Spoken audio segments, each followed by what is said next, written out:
Bonjour à tous, bienvenue sur Transition Vélo. Aujourd'hui, on teste ce vélo, l'AM Flow PL Carbon Pro, qui est tout simplement le premier vélo équipé du moteur DJI Avinox M1. C'est le premier moteur pour vélo du célèbre fabricant de drones DJI. Alors, est-ce que ce moteur rivalise et surclasse les moteurs de Shimano et de Bosch? C'est ce qu'on va voir tout de suite dans cette vidéo.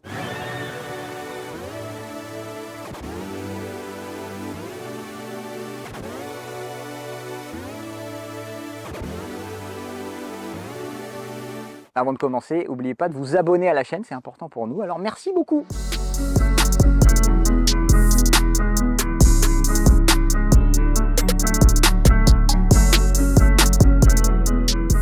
Ce modèle, c'est l'AM Flow PL Carbon Pro. C'est le modèle le plus haut de gamme. Il embarque des suspensions Fox Factory en 160 mm à l'avant, 150 mm à l'arrière. On a également une tige de selle Fox Factory transfert. On a un dérailleur électronique SRAM XO 12 vitesses. On a des freins à disque à 4 pistons Magura MT7 Pro. Et surtout, sur ce modèle, on a des roues en carbone. Voilà, c'est un modèle très haut de gamme. C'est un modèle qu'on a pesé à 20,6 kg avec les pédales et sa batterie de 800 Wh, ce qui est assez léger. Voilà, mais c'est pas à proprement parler un VTT électrique light comme un Orbea Race qui va peser moins de 17 kg par exemple, mais l'avantage c'est qu'on a un moteur très puissant sur ce modèle. On va parler juste un peu de la géométrie.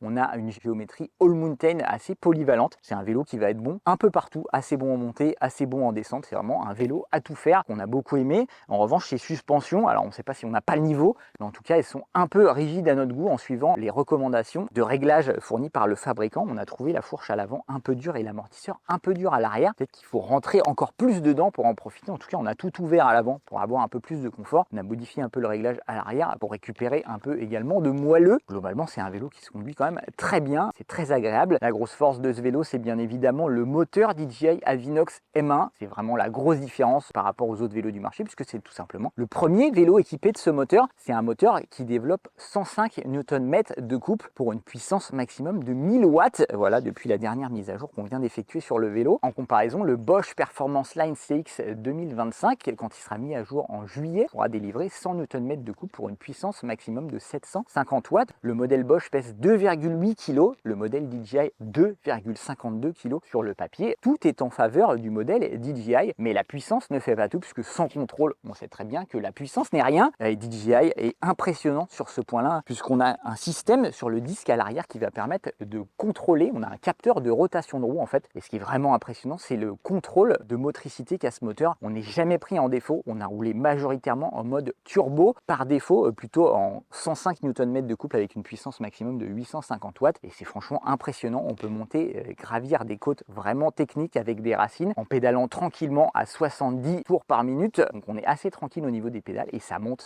vraiment très bien. Dans les parties un peu plus techniques, on va pouvoir accélérer un peu la cadence. Mais ce couple très important de 105 Nm permet de récupérer les erreurs. On va pouvoir se mettre debout sur les pédales, appuyer assez fort et enrouler les obstacles. Franchement, c'est un véritable délice. Évidemment, on a roulé avec Rémi qui était équipé d'un Decathlon e-Feel 700S équipé du moteur Shimano EP6 qui est un peu plus limité puisqu'il est limité à 85 Nm de couple et surtout 500 watts de puissance en 4. Donc là, clairement, dans les montées, on le dépose. C'est vraiment frustrant pour lui. Donc voilà, c'est vraiment un vélo où on va vraiment quasiment déposer tout le monde. Malheureusement, on n'a pas encore pu le comparer avec le Bosch mis à jour à 100 Nm. La différence devrait être un peu plus faible, même si la puissance maximum de 1000 watts devrait faire la différence quand on pédale en cadence surtout. Et la différence du couple est bien réelle. Surtout ce moteur est très peu bruyant. Alors au début on pensait qu'il était vraiment silencieux, mais quand il développe vraiment toute sa puissance, on entend quand même un petit sifflement. On est sur l'équivalent d'un Bosch Performance Line CX de dernière génération. Le gros point fort de ce modèle, vous l'aurez compris, c'est la puissance, mais pas que, puisqu'on a également une interface qui est quand même bien pensée.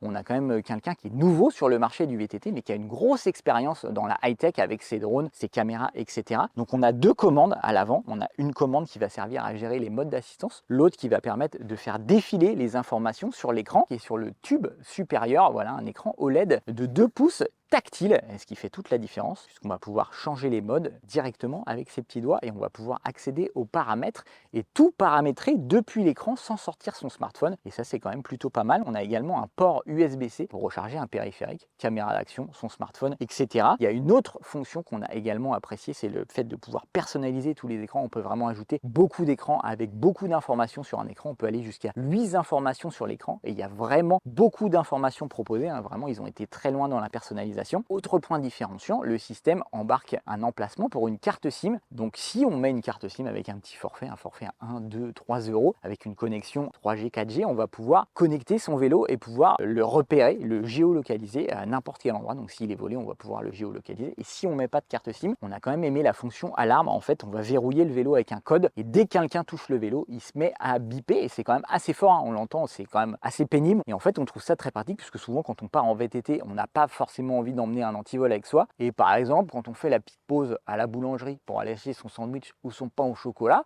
eh ben, on est bien content de se dire si le vélo, il y a quelqu'un qui touche, eh ben, ça va sonner. Ça apporte une petite protection supplémentaire et c'est quand même sympa. Enfin, au niveau de l'interface, c'est quand même très réussi. On peut personnaliser tous les modes d'assistance très finement. On peut personnaliser le niveau d'assistance, le couple maximal, la puissance maximale, la durée d'assistance après l'arrêt d'appui sur les pédales, ce qui peut être pratique notamment pour franchir des obstacles en montée. Quand on est à l'approche d'une marche, on va pédaler et on va arrêter de pédaler pour tirer sur le guidon et franchir l'obstacle. Et bah, du coup, on peut gérer vraiment la durée d'assistance après l'arrêt du pédalage. Alors ce moteur, ça donne quoi sur ce vélo? Et bah, évidemment, c'est très satisfaisant, hein. On a un vélo quand même très haut de gamme, donc c'est compliqué de se plaindre. On a un vélo tout en carbone avec des roues en carbone, de très bons pneus chez Maxxis. Qui choque au premier abord, vraiment, c'est la combinaison entre ce moteur et les pneumatiques. On a vraiment un très bon grip. On a pu monter des montées qui d'habitude étaient très compliquées à monter avec d'autres moteurs où on va patiner. Avec ce vélo, franchement, ça passe quasiment partout sans forcer, sans se prendre la tête. Mode turbo, on monte, ça patine très peu. On a un bon pneu à l'arrière, mais quand même, on pense que le moteur, vraiment, il fait vraiment beaucoup. Voilà, donc en montée, c'est un véritable plaisir. On a une géométrie assez classique. On est assez haut en montée, ça monte très bien. On va pouvoir ajuster, tige de selle télescopique. Si on est un peu trop haut, on va pouvoir baisser un peu pour être un peu plus compact. On n'a aucun reproche à lui faire en montée. Très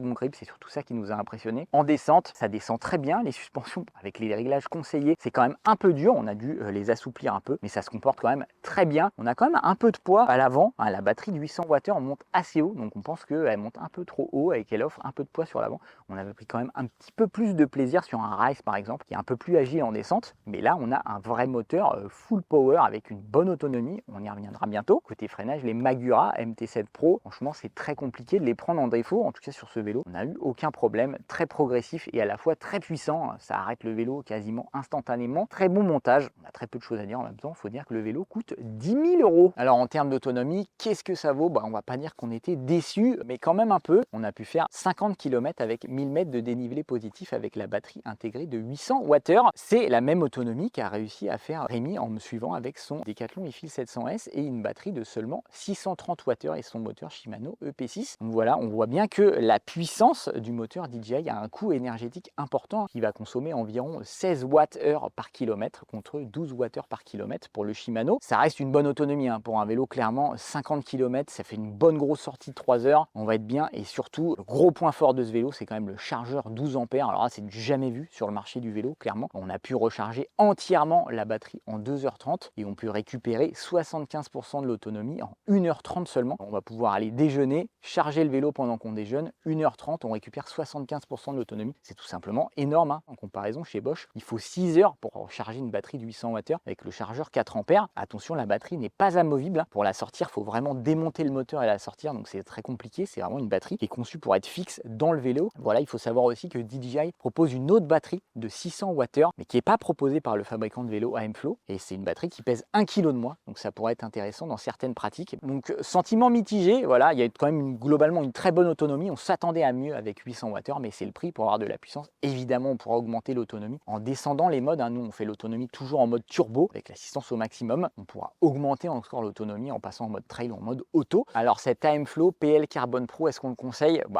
Clairement, on va pas bouder un vélo à 10 000 euros. Après, si je devais vraiment l'acheter, je pense que j'achèterais plutôt la version d'entrée de gamme, celle à 6 500 euros. On perd les roues en carbone et tout le côté Fox Factory, mais on conserve quand même des suspensions Fox Performance qui sont très bonnes, qui devraient suffire. Le delta entre les deux modèles, c'est quand même 3 500 euros, donc il y a quand même moyen de se faire plaisir en termes d'accessoires, notamment si on veut changer les roues. DJI frappe clairement très fort dans le monde des VTT à assistance électrique. Le moteur DJI impressionne impressionne par sa puissance, son contrôle et sa maîtrise, notamment en montée, offrant des performances supérieures aux références du marché chez Bosch et chez Shimano. Le vélo plus le système connecté est ultra abouti, offrant une interface digne des meilleurs produits high-tech. On est un peu déçu par l'autonomie de la batterie de 800 Wh et aussi par l'obligation de créer un compte chez DJI pour pouvoir utiliser le vélo. Mais pour un premier essai, DJI pose clairement les bases d'un écosystème solide et devient clairement l'un des concurrents majeurs de Bosch et Shimano sur le segment des vélos électriques. Voilà, c'est tout pour ce test. J'espère que vous avez pris du plaisir à regarder la vidéo. On vous invite à vous abonner à la chaîne si ce n'est pas déjà fait. Lâchez un petit pouce, ça fait toujours plaisir. Activez les notifications pour être au courant de toutes les vidéos et posez vos questions en commentaire. On se fera évidemment un plaisir d'y répondre. Voilà, on se dit à bientôt. Continuez à rouler, continuez à vous faire plaisir à vélo et à plus pour un prochain test.